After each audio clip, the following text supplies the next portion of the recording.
بسم اللہ والصلاۃ والسلام علی رسول اللہ اما بعد۔ یہ آیت نمبر 13، 14 اور 15۔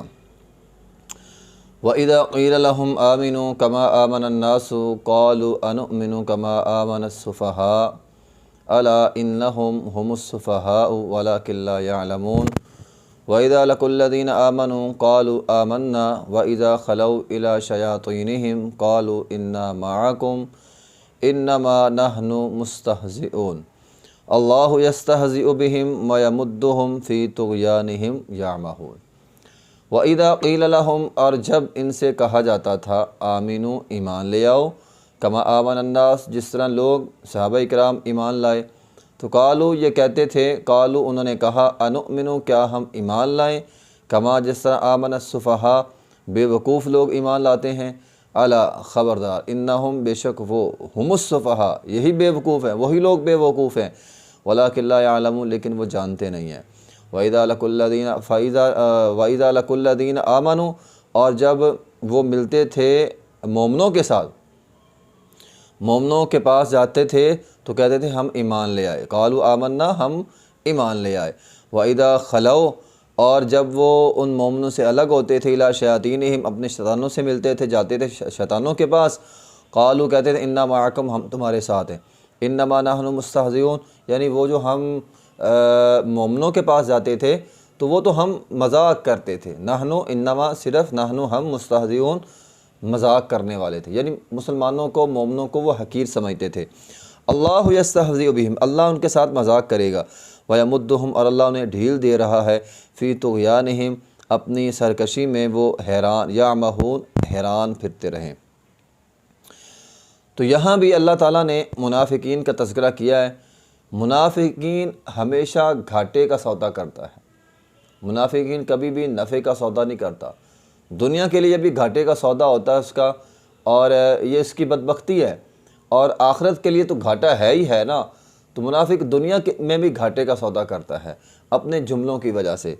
تو اللہ تعالیٰ نے انہیں کہا کہ تم جس طرح صحابہ کرام ایمان لے کر آئے ہیں، کما آمن الناس قالوا انؤمن کما آمن السفہاء، آگے سے کہنے لگے کیا ہم ان بے وقوفوں کی طرح ایمان لائے، اعوذ باللہ من ذالک۔ صحابہ کرام کو ان منافقین نے بے وقوف کہہ دیا۔ اصل میں صحابہ کرام جب بھی دین پر عمل کرتے تھے تو جنون اتنا ہوتا تھا کہ منافقین کہتے تھے یہ بے وقوف ہیں۔ اگر چند لمحوں کے لیے اگر صحابہ کرام کی طرز زندگی اور ان کا دین کے لیے مر مٹنا ہم نوٹ کر لیں تو شاید، چونکہ ہم کون سا پکے مومن ہیں، تو ہمارے دلوں میں بھی یہ خیال آ جائے گا یار ایسا تو کوئی بندہ نہیں کر سکتا ہے۔ حضرت عثمان غنی رضی اللہ تعالیٰ عنہ تبوک کے موقع پر کیا کیا انہوں نے، تقریباً 5.5 کلو سونا، یار کبھی کبھی میں حیران ہوتا ہوں، 5.5 کلو سونا، میرا نہیں خیال کہ پاکستان کی کسی دکان میں اتنا سونا پڑا ہوگا، 5.5 کلو سونا، شاید کسی دکان میں ہو واللہ عالم۔ تو 29.5 کلو چاندی، اللہ اکبر، اور پھر اونٹ آئے 100، 200، 300، 400، 900 اونٹ، 100 گھوڑے، بما ساز و سامان۔ آپ اندازہ لگائیں یہ اربوں کی ملکیت ہے، کروڑوں کی نہیں، شاید اربوں میں چلے جائے۔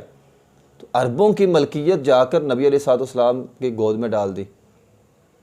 تو یہ ان کا ایک جنون تھا۔ آج کے دور میں ہم کہیں گے، ہم بھی سمجھیں گے شاید یار یہ بندہ پاگل ہو گیا، اربوں روپیہ اللہ کے راستے میں اس نے لوٹا دیا۔ عبد الرحمن بن عوف رضی اللہ تعالیٰ عنہ نے بھی اتنا ہی تقریباً اس سے ملتا جلتا جو ہے وہ صدقہ کیا تھا۔ پھر ایک صحابی تھے، وہ عبد الرحمن بن عوف نے تقریباً 250 اوقیہ، تقریباً 29.5 کلو چاندی بنتی ہے، جو انہوں نے لا کر جو ہے وہ نبی علیہ الصلوۃ والسلام کی گود میں ڈال دی۔ اسی طرح عاصم بن عدی 90 وسق 13,500 کلو کھجوریں، 13,500 کلو کھجوریں لا کر نبی علیہ الصلوۃ والسلام کو دے دی۔ تو شاید ہم جیسے کمزور مومن بھی، کمزور مسلمان بھی ایسے جنون کو شاید ہم بھی کہیں بھی نہیں، یہ تو بے وقوفانہ عمل ہے، چونکہ ہمارے اندر بھی کون سا اتنا ایمان ہے۔ تو یہ ان کا ایمان کا ایک جذبہ تھا، ایمان کا ایک لیول تھا۔ تو اللہ تعالیٰ نے فرمایا تمہارا ایمان اس طرح کا ہونا چاہیے۔ تو کہنے لگے لو جی یہ تو بے وقوف ہے، ہم تو اتنا خرچ نہیں کر سکتے۔ تو آج بھی ہے، ایمان وہی ہوگا جو صحابہ کرام والا ہے۔ تو اتنا جنون آدمی کے اندر ہونا چاہیے اگر انسان نے پکا مومن بننا ہے۔ تو کہنے لگے نہیں بھی ہم تو نہیں، ہم ایسا ایمان نہیں لا سکتے، اللہ انہ محمد صفیٰ۔ اللہ تعالیٰ نے فرمایا اچھا نہیں، اصل میں بے وقوف تم ہو، اور تم ایسے پرلے درجے کے بے وقوف ہو کہ تمہیں تمہاری بے وقوفی کا لا یعلمون خود نہیں پتہ، ولاکن لا یعلمون تمہیں خود نہیں پتہ۔ اچھا وَإِذَا لَقُوا الَّذِينَ آمَنُوا قَالُوا آمَنَّا، جب وہ مسلمانوں کے پاس آتے تھے تو کہتے تھے ہم تمہارے ساتھی ہیں بھی، اور جب وہ اپنے شیطانوں کے پاس جاتے تھے، یہودیوں کے پاس، کافروں کے پاس، تو کہتے نہیں نہیں ہم تمہارے ساتھ ہیں۔ وہ پوچھتے لاؤ جی تم تو مسلمانوں کے پاس بھی جاتے ہو، تو کہتے نہیں نہیں وہ تو ہم مذاق کر رہے تھے، مسلمانوں کے پاس جانا ہمارا مذاق تھا۔ مسلمانوں کو وہ لوگ حقیر سمجھتے تھے اور اپنے آپ کو بڑے عقل مند اور دنا سمجھتے تھے۔ نبی علیہ الصلوۃ والسلام نے ایسے لوگوں کے بارے میں بڑی سخت وعید فرمائی ہے، فرمایا کل قیامت کے دن بدترین آدمی وہ ہوگا جو دو چہروں والا ہے، اس بندے کے ساتھ اور چہرے سے ملتا ہے، اس بندے کے ساتھ اور چہرے سے ملتا ہے۔ اللہ اکبر۔ آج کے معاشرے میں ایسے لوگوں سے بھرا پڑا ہے آج کا معاشرہ، جن کے دو دو چہرے ہیں، کبھی اس چہرے سے ملتا ہے کبھی اس چہرے سے ملتا ہے۔ کیا ہمارے معاشرے میں ایسے لوگ نہیں ہیں؟ یقیناً ہیں، اور بہت کثیر تعداد میں ہیں، ہمارے ارد گرد موجود ہیں۔ تو یہ دو چہروں والے لوگ اصل میں منافقین ہیں۔ کبھی اس لوگوں کے کبھی اس کے پاس جاتے ہیں، کسی اور جس کے ساتھ جیسا مطلب ہو ویسا چہرہ بنا لیتے ہیں۔ تو یہ منافقانہ رویہ جو ہے وہ ہے۔ اچھے لوگوں کے پاس بھی چلے جاتے ہیں، غلط لوگوں کے پاس بیٹھ کر غلط لوگوں کی مجلس بھی اختیار کر لیتے ہیں، اچھے لوگوں کی مجلس بھی اختیار کر لیتے ہیں، تاکہ ہمیں جو ہے وہ ہر بندہ چاہے، ہمیں ہر بندہ اچھا کہے۔ تو یہ دو چہرہ، دو رخی بندہ اللہ کو قطعاً پسند نہیں ہے، اللہ کو قطعاً پسند نہیں ہے۔ ایسے لوگوں کے بارے میں فرمایا اللہ یستہزئ، یہ دنیا میں مذاق اڑاتے ہیں دین کا، دین کو کھیل تماشا انہوں نے بنایا ہے، ہم بھی ان کا مذاق اڑائیں گے۔ اور ان کا مذاق اللہ کیسے اڑائے گا؟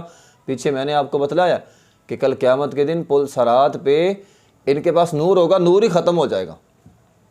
اللہ یستہزئ بہم، اللہ ان کو نور دے کر نور واپس لے لے گا، ٹھیک ہے۔ اللہ ان کو مال دے کر مال واپس لے لے گا۔ فلما نسوا ما ذکروا بہ فتحنا علیہم ابواب کل شیء، اللہ سارے دروازے ان پر کھول دے گا۔ حتی اذا فرحوا بما اوتوا، جب یہ بڑے خوش ہوں گے نا، اخذناہم بغتہ، اچانک اللہ ان کو پکڑ لے گا۔ منافق اچانک پکڑا جاتا ہے، وہم و گمان میں بھی نہیں ہوتا میرے ساتھ یہ ہو جائے گا، پھر اللہ ایسے لوگوں کو جو ہے وہ پکڑ لیتا ہے اور پھر بڑی سخت سزا جو ہے وہ دیتے ہیں۔ تو منافقین کو اللہ تعالیٰ نے اصل میں ڈھیل دے ہی ہوتی ہے، انما نملی لہم لیزدادوا اثما، ڈھیل دیتا ہے اللہ تعالیٰ تاکہ یہ لوگ گناہوں میں مزید بڑھ جائیں۔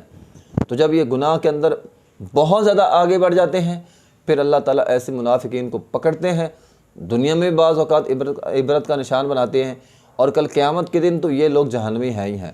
ان المنافقین فی الدرک الاسفل من النار، ایک تو جہنم کا عذاب ہوگا، اور ایک جہنم کے نچلے گڑھے میں جہنمیوں کا خون پیپ کچلو ہوگا، وہ بھی ان کو جو ہے وہ عذاب ملے گا۔ تو اللہ یستہزئ بہم ویمدہم، اللہ ڈھیل دیتا ہے ان کو، ٹھیک ہے، تاکہ فی طغیانہم، اپنی سرکشی میں، یا مہون، حیران پھرنا۔